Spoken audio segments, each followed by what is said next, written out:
Jai Radha Madhava Kunja Vihari.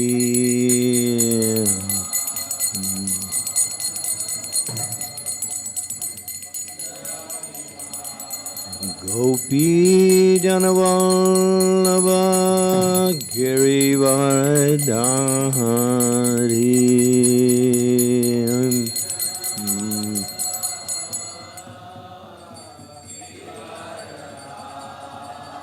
Jai Gopi Janavallabha Girivardhari.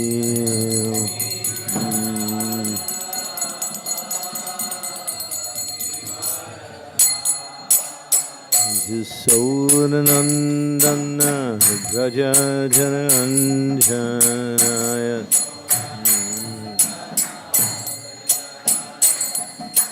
Yasodhanandana Braja Jananjaya.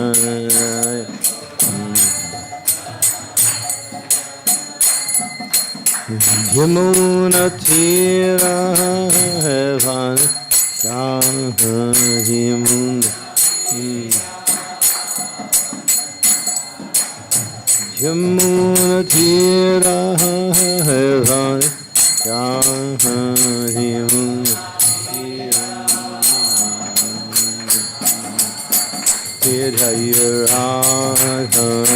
Madhavam Kunja Vihari.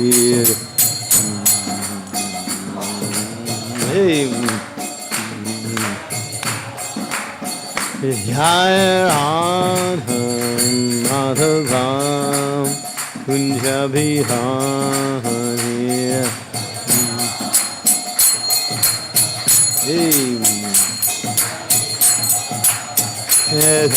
Gopi Janavallabha Girivardhari.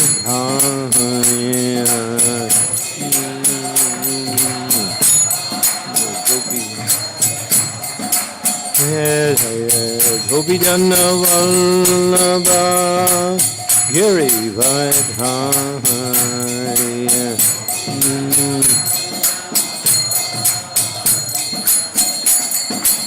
Yasodhanandana Braja Jananjaya. Yasodhanandana Braja Jananjaya. Yasodhanandana Braja Jananjaya.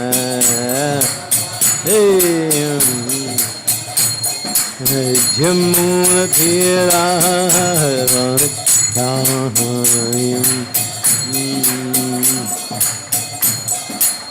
Jamuna Tira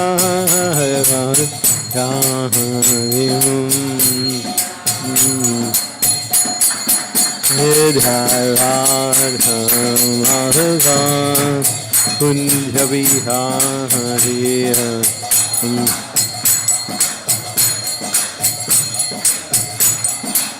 Jai Radha Madhava Kunja Vihari.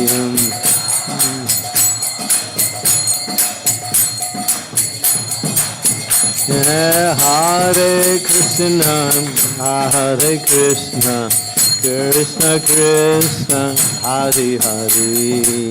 Hare Rama Hare Rama Rama Rama Hare Hare. Krishna Krishna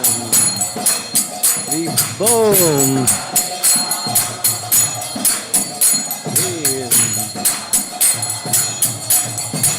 Hare Krishna Krishna Krishna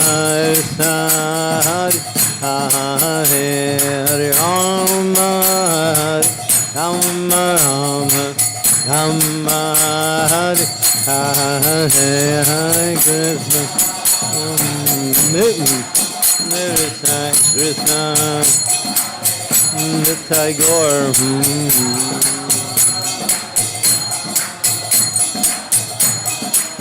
Nitai Gaur Hari Bom, Hari Bom, Hari Bom, Hari Bom.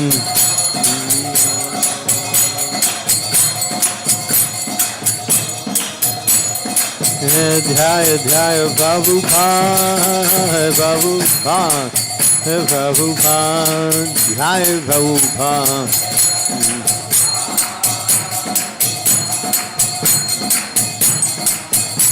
Jaya Jaya Prabhupada, Prabhupada, Prabhupada, Jaya Prabhupada.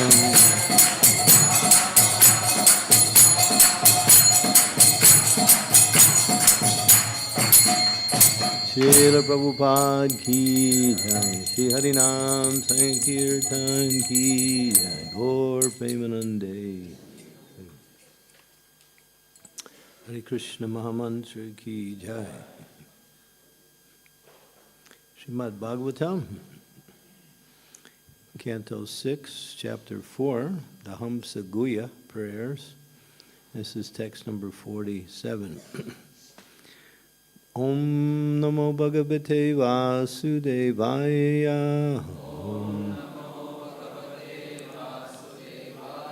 Om Namo Bhagavate Vasudevaya. Om Namo Bhagavate Vasudevaya. Aham eva sam eva gre. Nanya kichantaram bahihi. Samgyanam matram avyaktam. Pasutam eva visvataha. Aham eva sam eva gre. Nanya kinchantaram bahi. Samgyanam matram avyaktam. Pasutam eva visvataha. Aham eva sam eva gre. Nanya kintantaram bahi. Samgyanam matram avyaktam. Pashutam eva vishvataha.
Anyone else?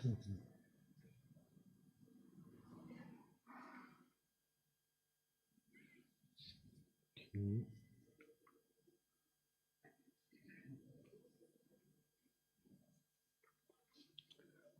Aham, I, the personality of Godhead, Eva, only, Asam, was, Eva, certainly, Agre, in the beginning, before the creation, Na, not anyat, other, kincha, anything, antaram, besides me, bahi, eternal.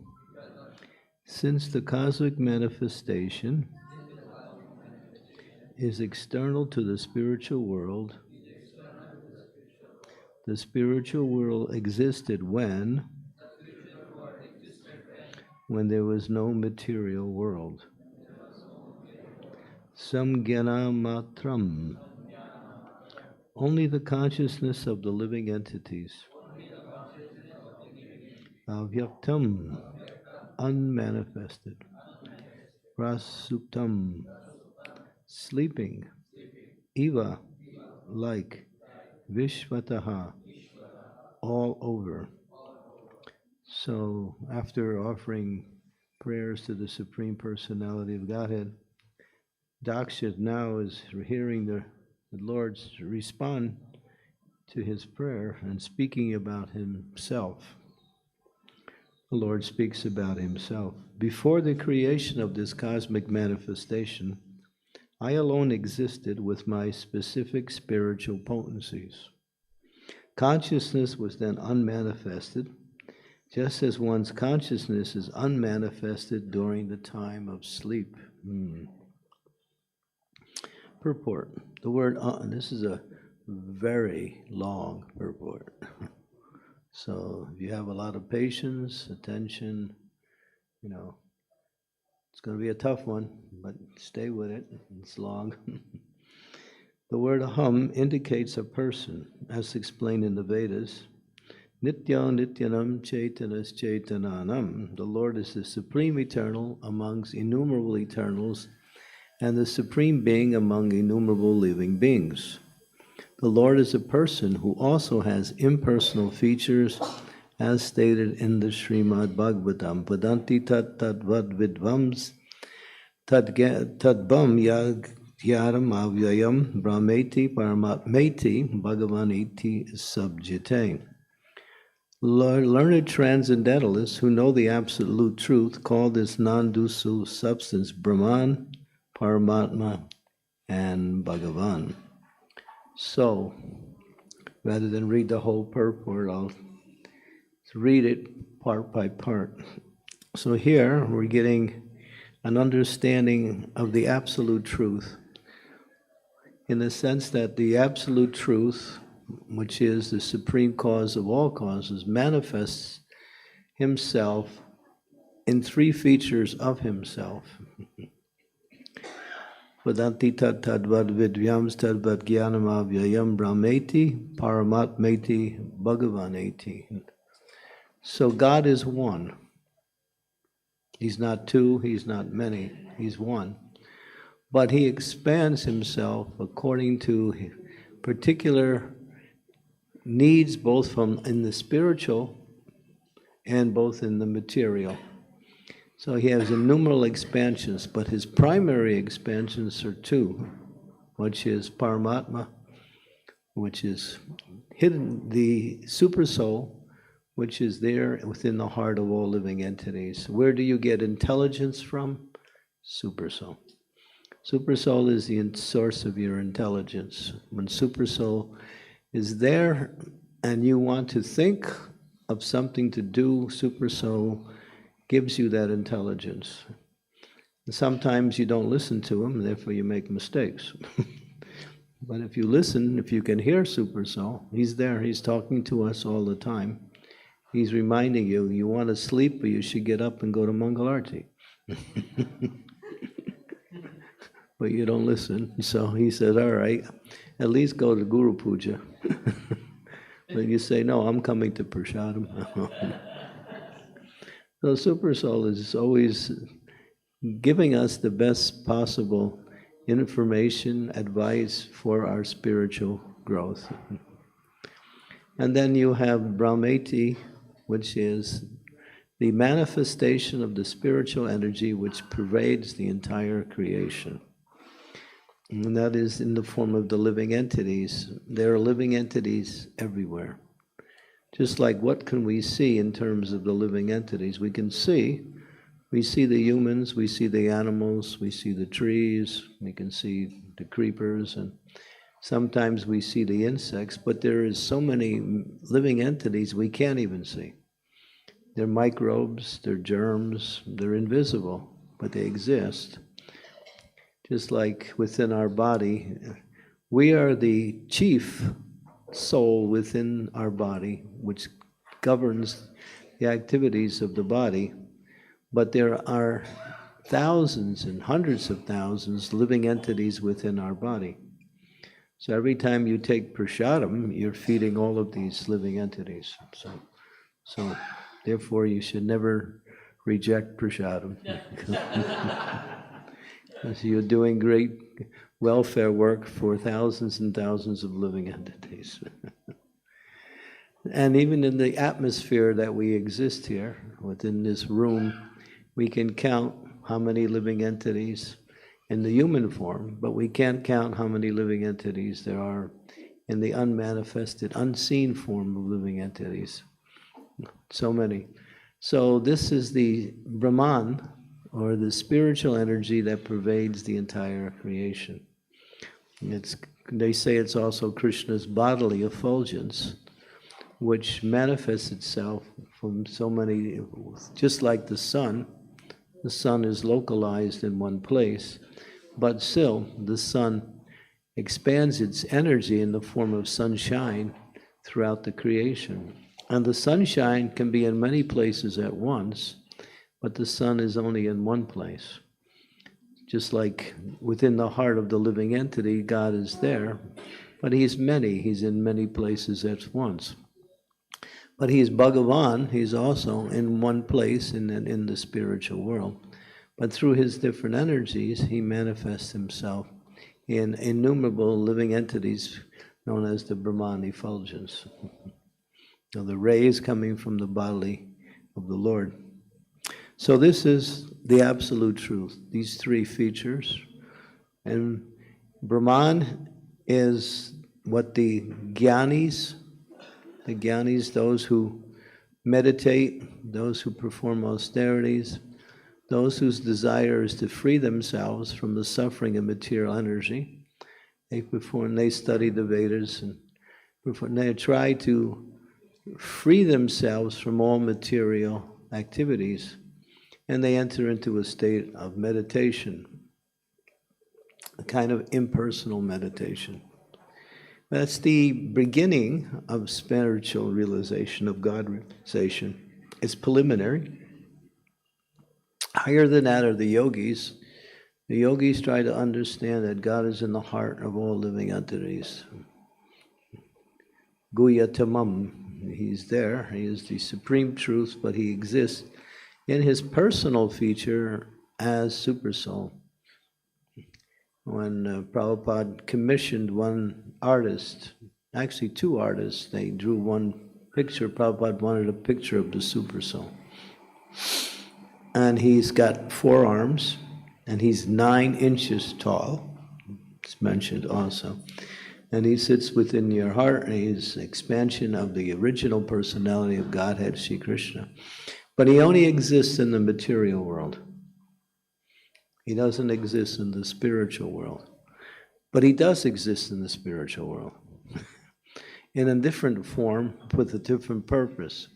But his main purpose is to guide the living entities in their struggle in this material world. So when people want material desires, fulfill material desires, he reminds them, Sarvasya chaham riddhisani visto matat smrtir jnanamapo. If you want knowledge, I give it to you. If you want to forget me, I help you. If you want to remember, then I also help you. So God sitting in the heart is giving all of this. To awaken the super soul requires austerity. The yogis perform tremendous austerity. We have Vishwamitra Muni. He was sitting in the midst, in the hot sun, in summertime, with 7 fires all around him, and was engaged in meditation. In the winter time, he would go into the water up to his neck and meditate, performing tremendous austerities in order to realize one's not the material body and to awaken on the understanding that God is in the heart. And then, of course, the whole process of Astanga Yoga, Niyama, Pranayama, what was it?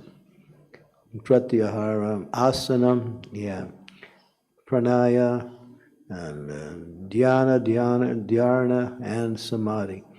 Now the yogis go for that process. Very difficult. Krishna says in this age it's impossible to perform because you need the ideal place. And there's no ideal place unless you go to some secluded place in the mountains, far in the Himalayas, and meditate. So the yogis nowadays, they can't realize, they simply try, and they perform austerities, and then they open up some shop and sell some medicine. That's all they do. They call themselves yogi. This is Yogi Joe's medicine, you know. You get this and you can feel good even after sex life, you know.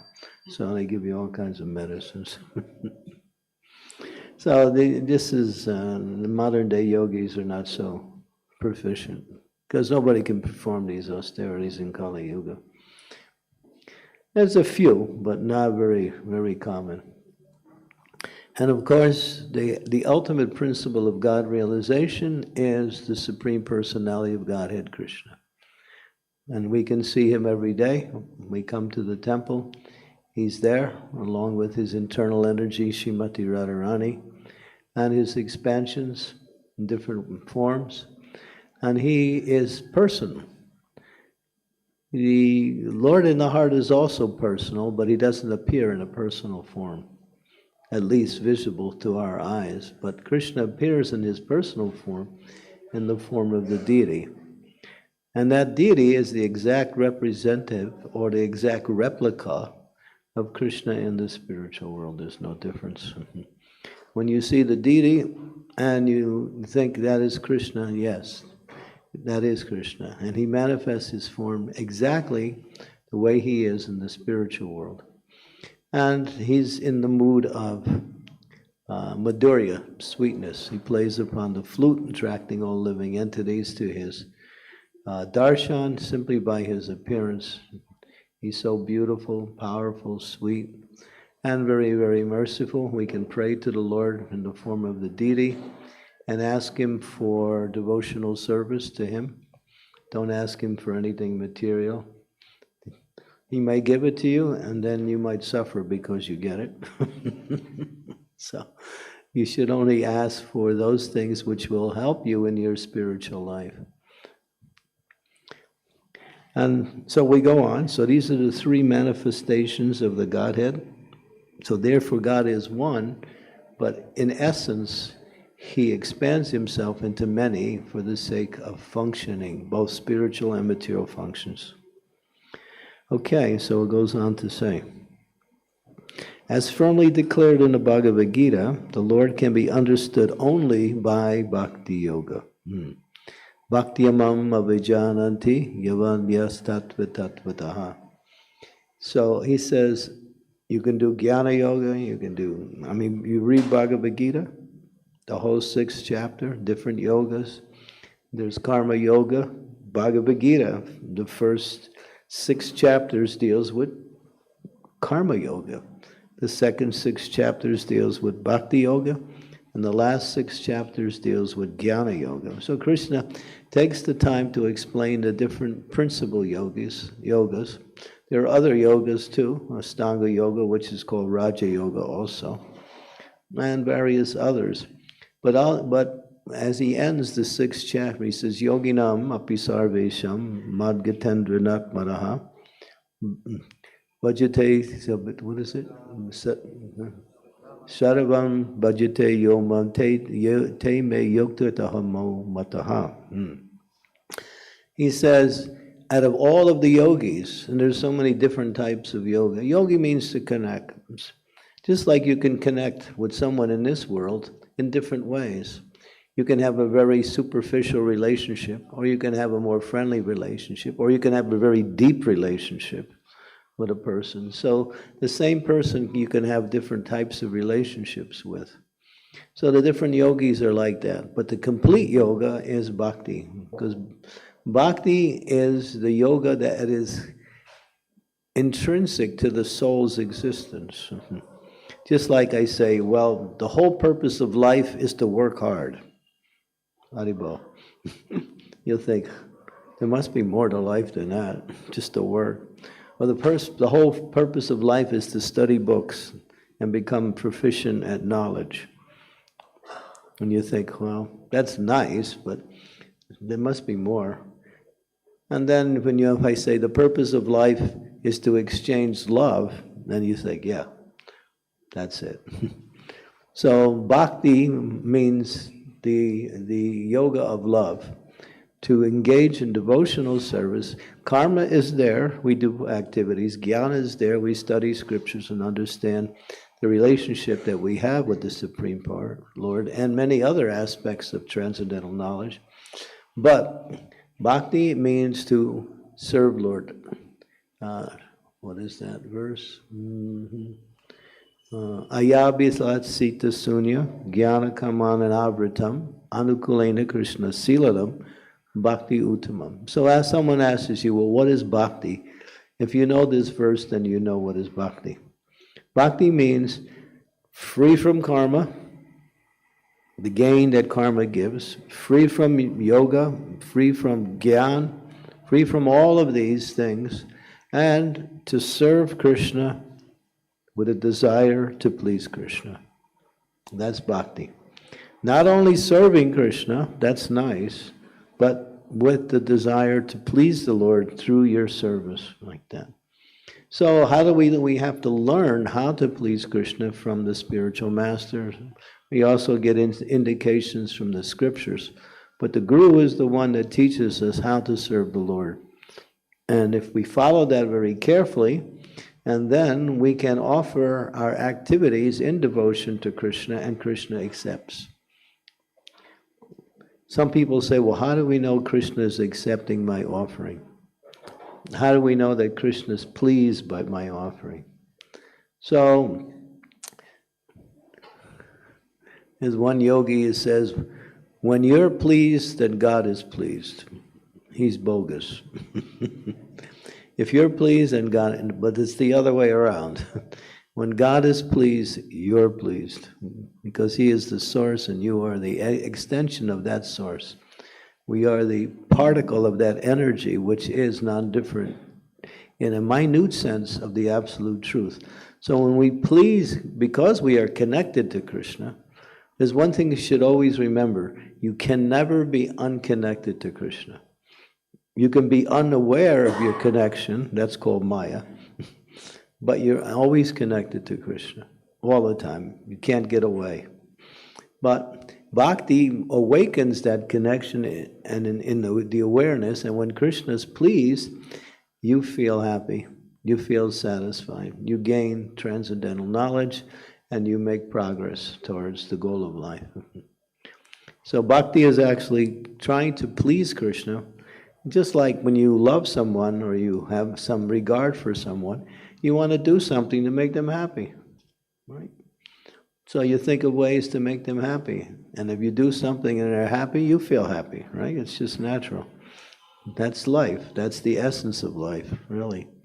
So when we please the Lord, when Krishna is pleased, we feel happy automatically. It's just, that's Krishna, because we're connected to Krishna like that.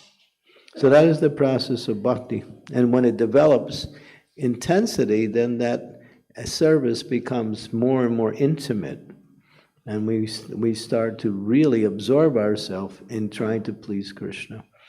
Hearing about Krishna, learning about His qualities, offering prayers to Krishna, thinking of Krishna in different ways, understanding what is Krishna and how he deals with the material energy, how He deals with the living entities in the world, how He deals with me. You can also understand how He's dealing with you through the process of bhakti. But it's always, he always deals out of love, not out of, some people say, well, God punishes you. No, God doesn't punish you. You punish yourself. When you don't take to the process of yoga, bhakti, you're causing yourself difficulties, and that's your own punishment. But God doesn't punish you. He gives you the way to get free from the punishment of living in this material world by engaging in loving service to Him. He teaches that, and He inspires that. And we don't follow it, then we suffer. That's all. That's simple. Okay, then it goes on to say, he cannot be understood by speculative philosophic research or by meditation, since all such processes came into existence after the material creation. Well, this verse is about before the material creation. The impersonal and the localized conceptions of the Supreme Lord were more or less materially contaminated. So the yogis, they follow that process. Why is impersonal realization, or the process to attain impersonal realization, contaminated?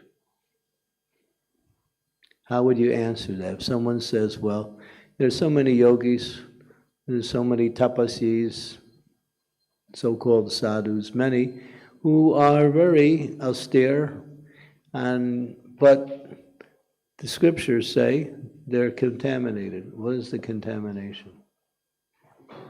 Selfishness, yeah. They're thinking of their own personal gain. They use the absolute truth to gain something. But the devotees, they, just like Prabhupada says, the Christians, they pray, my dear Lord, give us our daily bread. So they want something to eat from God. And we say, my dear Lord, what would you like me to cook for you today? So that's the difference. So we're thinking, what would Krishna like? Or what would the devotees like? And that's bhakti. And the impersonalists, or those who practice various types of spiritual elevation, are motivated by personal gain. Of course, our gain is that we awaken our attraction for Krishna, which is the ultimate gain. But we don't try for that. It comes automatically when we serve Krishna. So devotees are free from personal desires because they just want to please the Lord and please the Lord's devotees.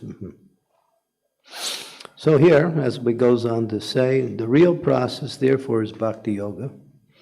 Bhakti-amam abhijananti. Only by devotional service can I be understood.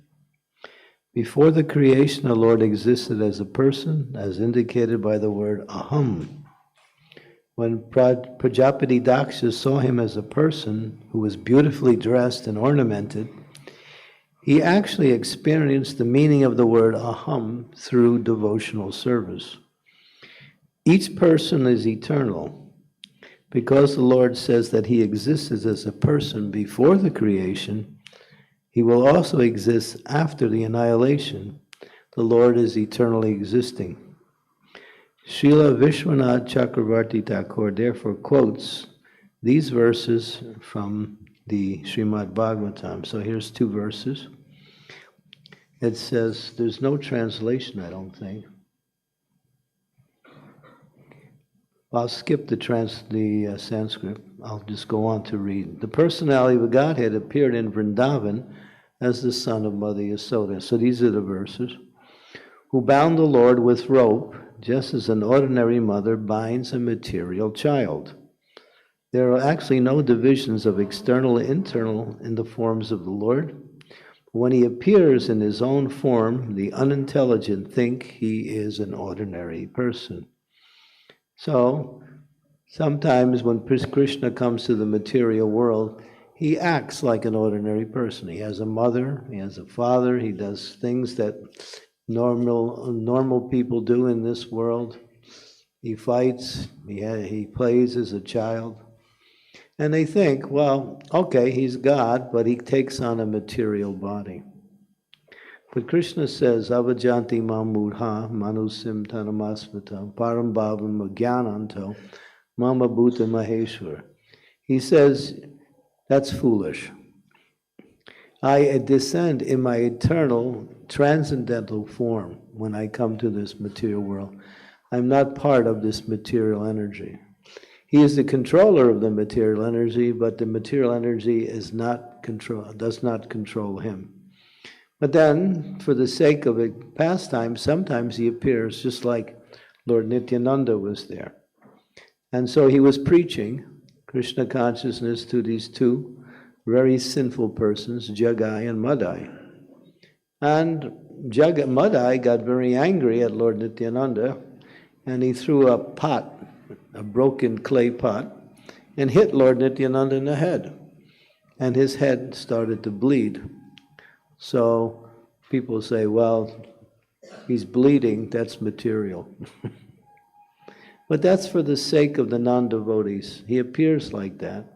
He doesn't try to do anything extraordinary, only when it's necessary. Just like when Krishna left the world. How did he leave the world? He was shot in the foot by a hunter with an arrow. Now, who dies by getting shot in the foot with an arrow? And people say, well, yeah, this shows that he's not really God, he's just some powerful personality. So, but the acharyas give extensive explanations that in order to keep the non-devotees in their materialistic concept of God, he doesn't disturb that. He doesn't disturb that. He may appear to act as an ordinary person, or even less than ordinary, just for the non-devotees to keep their illusion. Because you can't know, if he comes to do miracles, then people will say, oh. Just like, I remember many years ago, 1996 was the actual year. Maybe some of you were around then. It was during the Chaturmasya.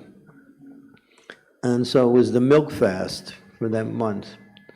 So around the world, they were offering, in different temples, they were offering milk to the deities, and the deities were drinking the milk.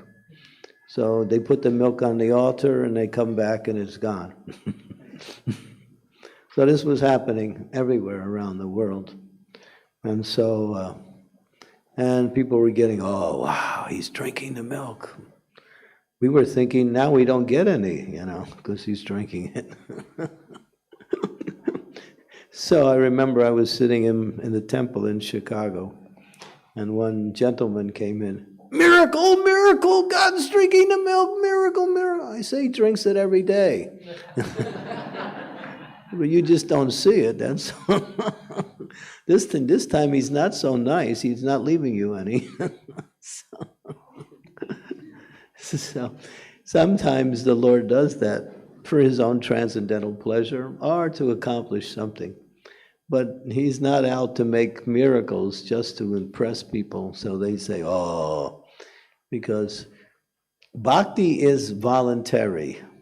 You can't force, just like you try to force your children to become devotees sometime. But they resist because it doesn't work. But if you you encourage them and they voluntarily accept it, then they become devotees. If you force someone to become a devotee and they become a devotee, after some time they will not maintain that because it's forced. Bhakti is voluntary. It comes from the heart, it comes from one's individual. The class is over at 9:10? It's over. 9:30 the class is over. Okay. So now Krishna, he's acting like an ordinary person, but he's not ordinary. So he comes in his own body, but his body never changed. So it goes on to say, in this regard, Madhvacharya quotes two verses from the Matsya Purana. After the annihilation of everything, the Supreme Lord, because of his Sat Chit Ananda, original transcendental form, remains in that form, But since the other living entities have material body, the matter merges into matter. In the subtle form of the spirit soul remains within the body of the Lord. So this is when at the end of the creation, the annihilation, then the living entities merge back into the body of the Lord. So before the next manifestation, the only thing is conscious is God. God is there. As he says, before the creation, I existed. During the manifestation, I exist. And after the annihilation, I exist. So in all three phases of time, before, during, and after, he remains there. But the living entities, during the interim period, they are in what is called a sleep state. And therefore there is no consciousness, as it's mentioned in here. The Lord does not sleep, but the ordinary living entities remain asleep until the next creation. An unintelligent person thinks that the opulence of the Supreme Lord is non-existent after the annihilation, but this is not a fact. The opulence of the Supreme Personality of Godhead remains as it is in the spiritual world. Only in the material world is everything destroyed. Brahma-lina, merging into the Supreme Brahman, is not actually lina or annihilation, for the subtle form remaining in the Brahman effulgence will return to the material world after the material creation and again assume a material form.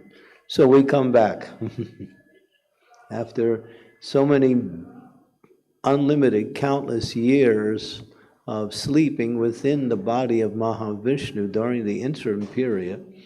We again come back during the next creation and begin to where we left off in our last existence.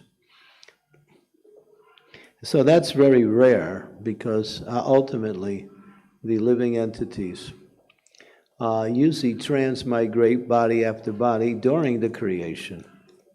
It's only certain living entities who are there within the material world who leave at that time. Now, sometimes people ask, well, I'm doing devotional service, and I'm engaged in devotional service.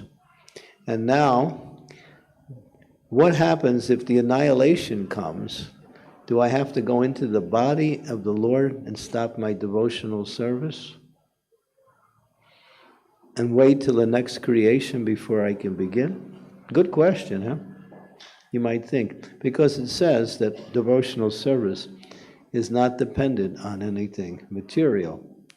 It is always free from any material effect. So the answer is ultimately that those who are performing devotional service, when the annihilation comes, they go back to Godhead. Special privilege, even if you're not a pure devotee. You'll go back to Godhead. You'll become purified simply by the arrangement of the Lord. Because the Lord can make you pure. He can just look at you and you're pure. But that's not the process he uses. This is special mercy that comes only at the annihilation. When the material body is annihilated, the spirit soul remains in the subtle form, which later comes back again. But the Supreme Personality of Godhead remains eternally in his original spirit. So God is there, always. He is actually, some people say, well, there is God and then there is matter, there is this and that. But actually, from the highest point of view, everything is God. Prabhupada in one lecture, he kind of shocked all of us. He said, everything is Krishna, we are all Krishna, you're Krishna, I'm Krishna, we're all Krishna. Haribo. He's been saying anyone who says he's God is dog. Now he's saying we're all God. But what he was making a point, and then he clarified the point later, that from the absolute point of view, there's nothing but the Lord. But the Lord manifests himself in different energies which come out in the form of the living entities in different forms. And in the creation of the material existence also. So in one sense, just like the sun and the sunshine is not separated, but the sunshine is not the sun. The sunshine can be in your room, but the sun is not in your room, because if it was, you wouldn't be there. So the sunshine is intimately connected to the sun. It's never separated from the sun, but it's not the sun itself. So everything is God, but everything is not God at the same time. So therefore, when you will know that, there's no place you can go. If you know everything is God and everything is the energy of God and He's controlling everything, there's only one thing to do: surrender. That's all, because that is the culmination of all knowledge, is that everything exists simply for the purpose of the Lord's existence. He has many purposes, but He exists entirely in different manifestations of Himself. So everything is the Lord.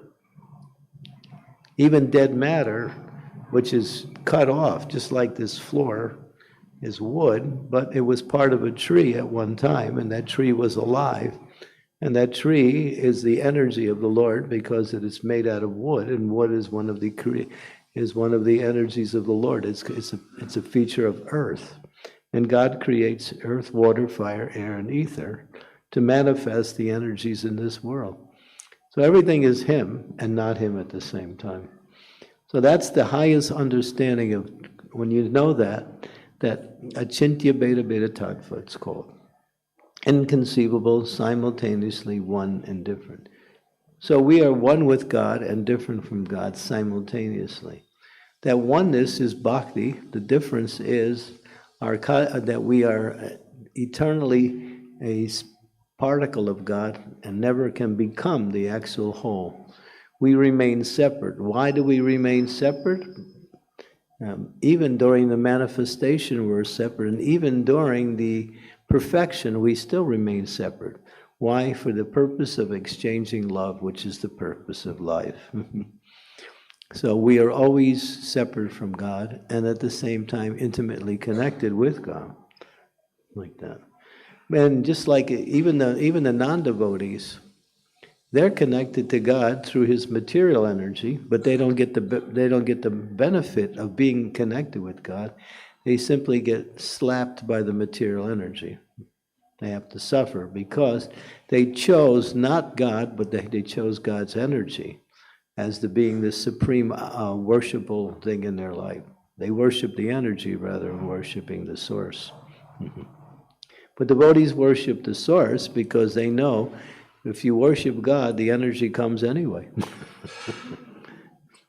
Sometimes devotees come to me, I have this problem, I have this problem. I just said, just chant Hare Krishna, read the books, associate with devotees, all your problems will go away. That's not practical, but it works. The point is, if you have faith, because it's just like if you have a $10 expense and you don't have the money, but somebody gives you $100, then you have $10. So when you have Krishna, you have everything. So the idea, the solution to all problems is Krishna consciousness. But that's a process. But Krishna is very merciful. Therefore He says, Hare Krishna, Krishna Krishna, Hare Hare, Hare Rama, Rama Rama, Hare Hare. That's the way to connect with the Lord. Chant Hare Krishna. And come, offer your prayers to the Lord. Pray, my dear Lord, I want to chant better. I want to chant more. Please give me your mercy. And that's a real prayer. Not like, well, there was one person, he wanted a lot of money. And he's thinking, when you want something, you go to God. He was pious. So he said, he made a deal with God. He said, my dear Lord, you give me $1 million and I'll give you half. That was his program, okay? So And he worked really hard on his projects, and money came in, and he got $500,000. He didn't get $1 million. And he said to the Lord, he said, if you give me $1 million, I'll give you half. I'll give you half. I'll offer it to you as a donation to you. So he only got $500,000. So his friend, and he didn't give anything to the Lord. And his friend knew his promise. He said, you said you were going to give half to the Lord. And he said, yeah, I did. I asked for $1 million. He gave me half, so he took his half already.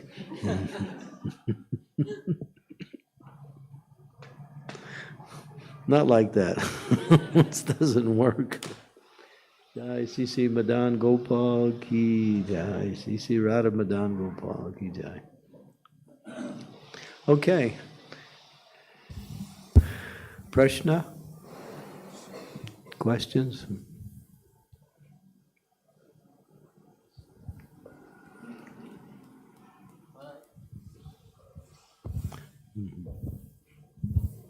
Just you explained that what we should pray to the deities, that I want to chant your name, please give us mercy, and Krishna will do that.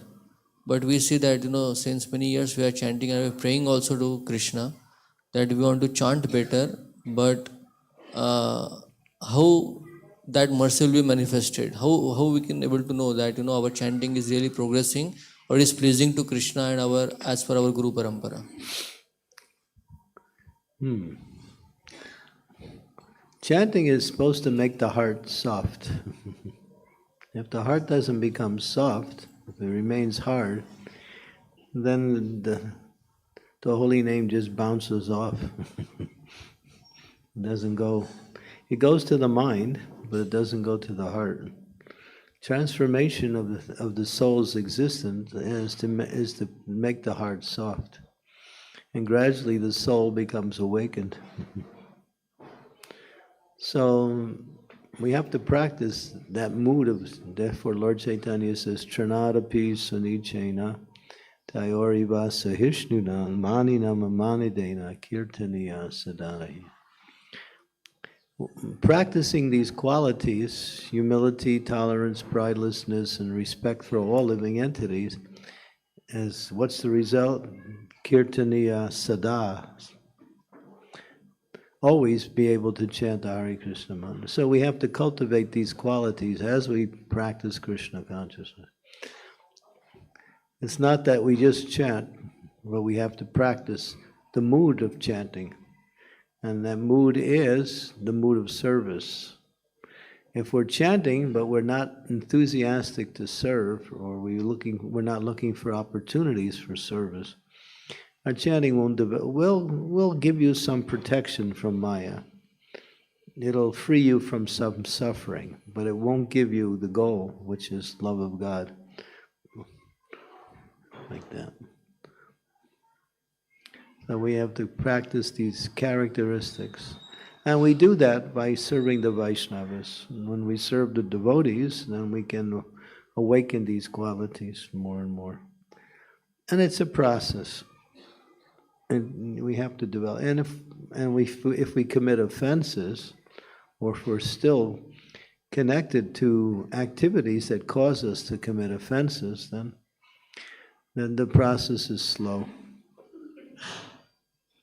So when Srila Prabhupada would give the initiation ceremony, he would always, many times, not always, but most of the time, he would always have the 10 offenses recited to remind us that, yes, chant Hare Krishna, but avoid these offenses because they will block your progress in your chanting.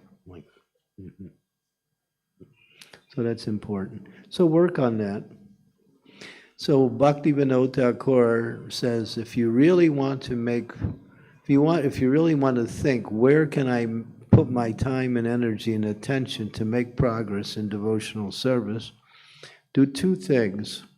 One is practice attentive chanting.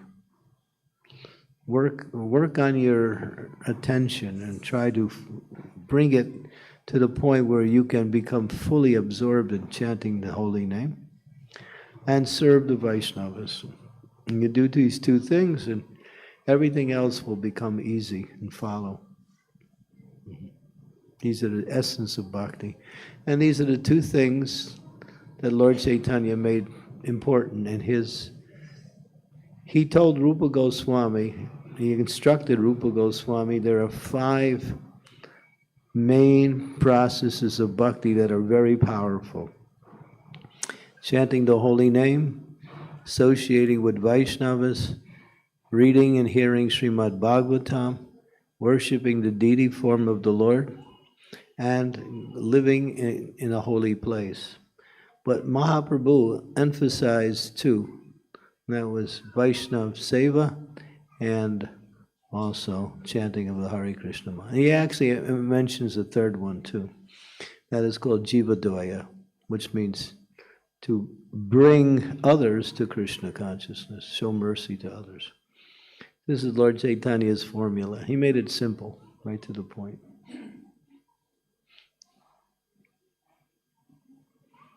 So if we emphasize these things, then Krishna consciousness becomes nice.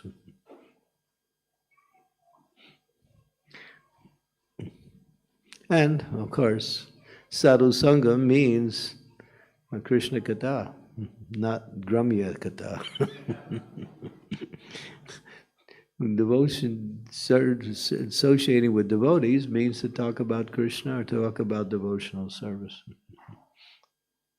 Not talking about, well, so many things we talk about, but not. No. Any other questions? Yes. Hare Krishna. Thank you, Maharaj, for the class. So you are saying about the chanting. So in the chanting, what happens? Mind always goes to the past or to the future. So very rarely mind is in the present moment, actually. So like either laments or hankers. Mm-hmm. So that Brahma Bhuta Prasamma, na shochati, na kamshati. So because of this, the attention is not there in the chanting the holy names. Either it thinks about the bitter past or happy past or the future, what will happen. Yeah. Well, you can't let your mind control you. You have to control the mind. If the mind controls you, it'll take you wherever it wants to go. So what does Krishna says? Whenever and wherever the mind wanders due to its unsteady and flickering nature, bring it back under the control of the self. So the mind wanders to these different thoughts, you bring it back to the sound. When one devotee, one senior Prabhupada disciple asked Prabhupada, he said, Prabhupada, when I'm chanting, I can't control my mind. Prabhupada said, what is this mind? He said, just hear, that's all. Listen to the sound. And when you find your attention is going away from the sound, bring it back. But become aware of the fact that your mind is not there. Not that you go into like 1 hour, oh, where was I for the last hour? I was in Mumbai, shopping or something. No, you don't want to do that. You have to keep trying to hear, and then you notice when your mind goes off, you can say, oh, I'm not hearing, then you bring it back. You just keep bringing it back. When you practice bringing it back, that's all. Prabhupada mentions 2 things. He said we should chant in the mood of calling for Krishna. So there's prayers that we can offer either before our japa or during our japa. And one of the main prayers is spoken by Sri Chaitanya Mahaprabhu. Ayi nanda tanuja kinkaram patitam mam vishame bhavam buddho kripaya tavapada pankaja stita duli sadrisam vichintaya. O son of Maharaj Nanda Krishna, I am your eternal servant. Somehow I've fallen into this ocean of birth and death. Please pick me up from this ocean of death and give me a chance to serve your lotus feet. So we're asking for, we're suffering. We're here in this material world, and we're asking for the Lord to pick us up. That's the mood of chanting. We can pray like that. And Krishna, when he sees you're serious, he will help you. He'll remind, when your mind goes off, he'll remind you, oh, you're not thinking of me. And then all of a sudden, you become aware. He helps you. But if you're not serious, then it's hard for you to you can't hear him reminding you. So practice, that's all. Offer prayers, and when the mind wanders, bring it back. Make sure you chant in an atmosphere that is free from disturbances.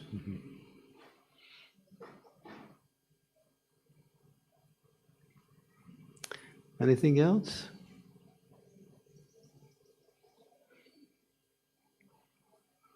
No questions. Everybody knows everything. I guess they don't have to ask any questions. All right. Next time I'll listen and you can give class. Because I could probably learn something. All right, thank you. Srimad Bhagavatam ki jai, Srila Prabhupada ki jai, Gaur Premanande. His Holiness Chandramauli Swami Maharaj ki jai.